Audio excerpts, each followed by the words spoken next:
ആശുപത്രിയിൽ പോയി ആ രാജൻ കുഞ്ഞിന്റെ മുഖത്തും നോക്കിക്കൊണ്ട് കുറച്ചു നേരം വെറുതെ നിന്നാ മതി. ഇവിടെ നിൽക്കാൻ സ്ഥലമില്ല, എന്നിട്ട് വേണ്ട ആശുപത്രിയിൽ പോയി നിൽക്കാൻ പറ്റുമോ?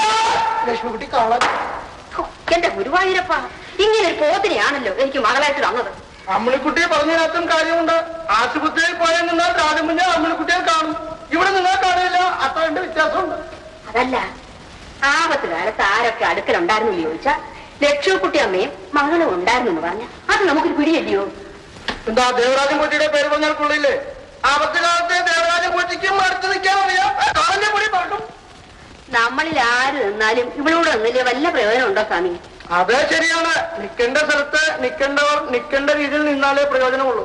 രാജൻ കുഞ്ഞൊരു പാവപ്പെട്ടവരെ കല്യാണം കഴിക്കാൻ പോകുന്നു എന്ന് പറഞ്ഞു തന്നെ എന്റെ പ്രാർത്ഥന കൊണ്ടാണ്. അപ്പോ ഈ കാറ് മുട്ടിയതും നമ്മുടെ പ്രാർത്ഥന കൊണ്ടാണോ? എല്ലാ സമയം കുഞ്ഞാനെ പറഞ്ഞോണ്ട് വന്നാലുണ്ടല്ലോ, ഞാൻ പറഞ്ഞേക്കാം.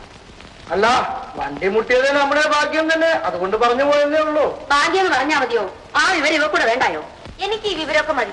നിങ്ങൾക്ക് അത്ര നിർബന്ധമാണെങ്കിലേ നിങ്ങൾ രണ്ടുപേരും കൂടി ചെന്ന് ആശുപത്രി പോയി ഇരിക്കും. എന്നെ കൊണ്ടൊന്നും വയ്യ. ഇരിക്കേണ്ടതേ, നിന്റെ പ്രായമായിരുന്നെങ്കിൽ ഞാൻ നിന്നാ മതിയായിരുന്നു. ഇതെല്ലാം കൂടെ എന്റെ ചുറ്റിക്കിടന്ന് കറങ്ങിയേനെ. എന്ത് ചെയ്യാം, ഇപ്പോൾ വീണ് പോയി. ഇപ്പോൾ പാവപ്പെട്ട ഈ പോറ്റി മാത്രം ഉണ്ടായി ചുറ്റും കിടന്ന് കറങ്ങാൻ.